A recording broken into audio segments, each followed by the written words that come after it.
face à cette justice populaire qui a tendance à être érigée en règle au Cameroun. Votre commentaire? Pourquoi les gens sont obligés de faire usage de cette justice-là? Vous comprenez pourquoi?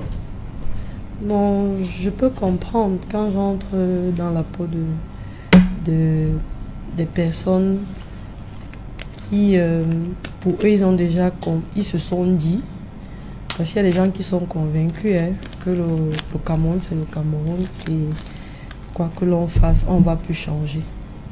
Donc, nous, en droit de l'homme, on sait que les droits de l'homme, ce sont les normes qui reconnaissent la protection et la dignité de l'être humain.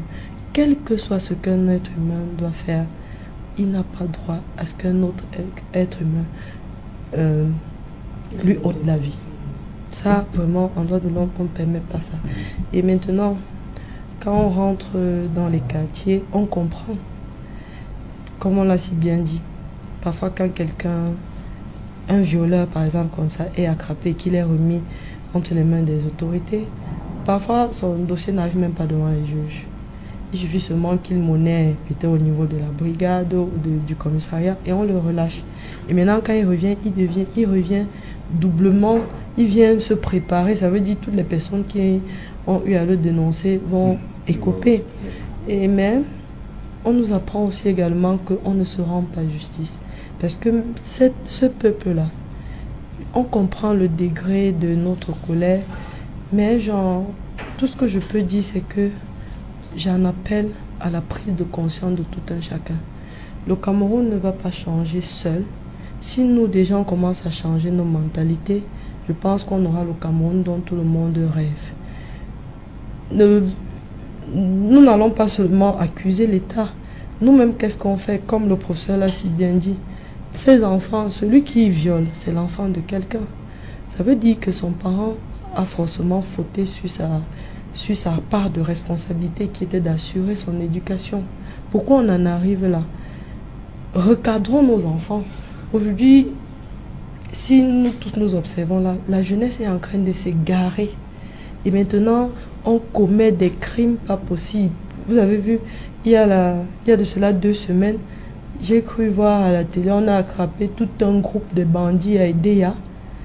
Vous voyez, c'est des enfants, des jeunes qui partent, ils se mettent à agresser des voitures, ils tuent des personnes.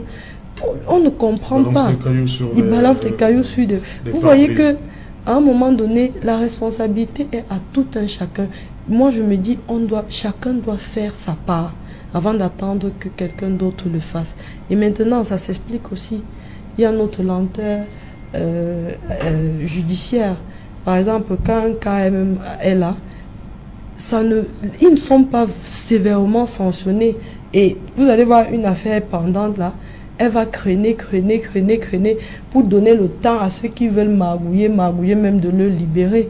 On interpelle la justice d'avoir un regard regardant et de sanctionner toutes ces personnes qui commettent... Vanessa, je reste avec vous. Si jamais vous êtes devant votre enfant, vous savez où votre enfant se trouve? Si jamais vous retrouvez devant la personne, entre guillemets, qui garde votre enfant. Je préfère utiliser cette expression. Quel sentiment? Pour ma part, ces gens-là, j'ai libéré mon cœur, j'ai pardonné cette femme. Voilà. Là, c'est une dame. C'est une dame, oui. J'ai pardonné la dame. Parce que ce qui est arrivé est arrivé. C'est la volonté de Dieu. Ça, j'ai accepté.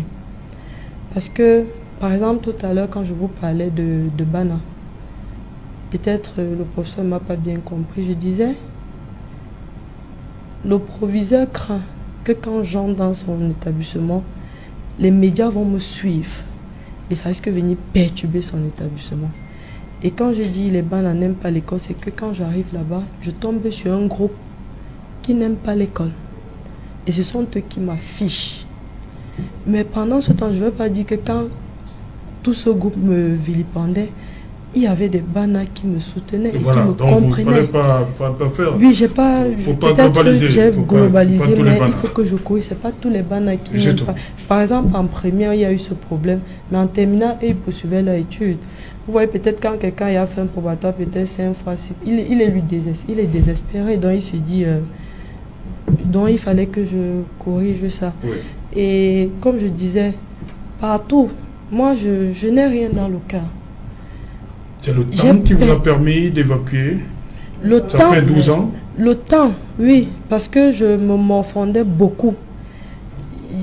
C'est parce que je suis beaucoup attachée à ma famille. La famille a joué un rôle important. Très important. Et tout le peuple camerounais. À ça, je vous dois cela. Je vous dis merci. Parce que si j'ai tenu et si je tiens encore, ces gens-là, hier dans ma chambre, il y a eu le vol, il y a eu le problème d'Esther. Mais je suis restée comme ça, c'est mon nom qui est rempli sur la toile. J'ai dit, Seigneur, qu'est-ce qui se passe? Vous comprenez que, comme je dis souvent, c'est pas mon enfant. C'est l'enfant de tous les Camerounais. Ils me l'ont prouvé. Tout le monde attend voir cet enfant. Partout, il y a des détracteurs. On est en train de vous dire que j'ai pris beaucoup d'argent. Je le dis encore, je répète. J'ai fait 3 mois. Je parlais, personne n'écoutait. Jusqu'à ce que le jour où ma voix est sortie, les Camerounais m'ont dit, Vanessa, je suis avec toi. Et moi, je leur ai dit, je ne vous trahirai jamais. Et je ne l'ai pas fait. Je n'ai pris 5 francs à personne. En ce qui concerne l'échange d'argent avec mon enfant, tel que les gens le disent. Si j'ai fréquenté jusqu'à avoir mon master, c'est ces mêmes Camerounais-là qui m'ont aidé. Il y a les âmes de bonne volonté qui m'ont aidé, qui m'appellent chaque fois, Vanessa, comment tu fais? Je dis, bon, je vais m'inscrire. Quelqu'un dit, prends 50 000. C'est comme ça que moi, je fréquente aujourd'hui. Et quand je vous dis, j'ai pardonné, c'est parce que je ne vais pas seulement voir le côté sombre. Le côté sombre, c'est qu'on m'a arraché ce que j'ai de précieux. Mais on ne m'a pas arraché la vie.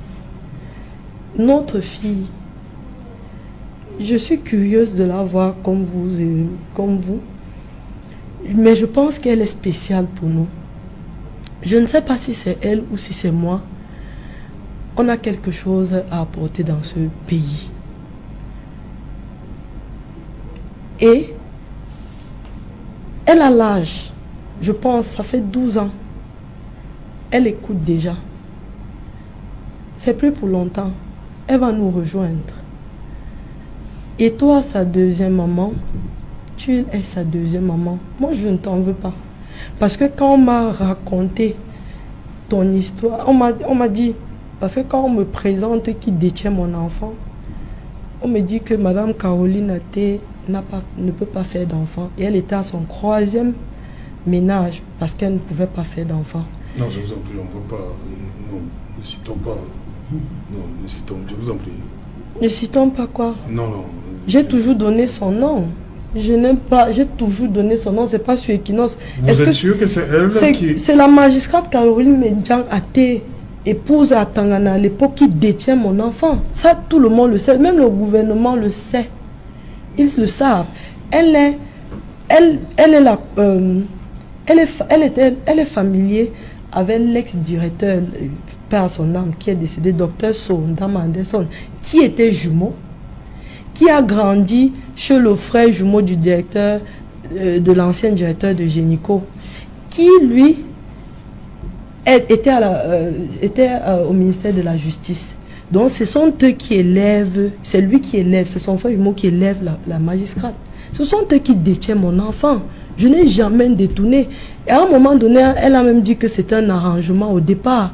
Moi, je ne la connais pas. On s'arrange comment? Pour vendre l'enfant comment? Ou bien pour faire quoi? Pour être mère porteuse, comme on me l'a dit entre guillemets. Moi, je ne la connais pas. Si elle a eu à faire un arrangement, peut-être ça avec les gens de l'hôpital. Mais moi, je sais maintenant que j'ai eu la malchance de me retrouver au mauvais endroit et au mauvais moment. Peut-être ils se sont dit, bon, vu son âge, la petite fille là, peut-être si on lui propose là, comme ils ont commencé au départ, je vais faiblir. Mais moi, vous proposé l'argent au départ? Bien sûr. C'est par là que le directeur d'hôpital avait commencé. Il a dit à ma mère, vous avez combien d'enfants? Elle a dit 4. Et puis il a dit, elle a dit, moi, Vanessa est mon aînée, elle a 3 petits frères. Et je suis veuve.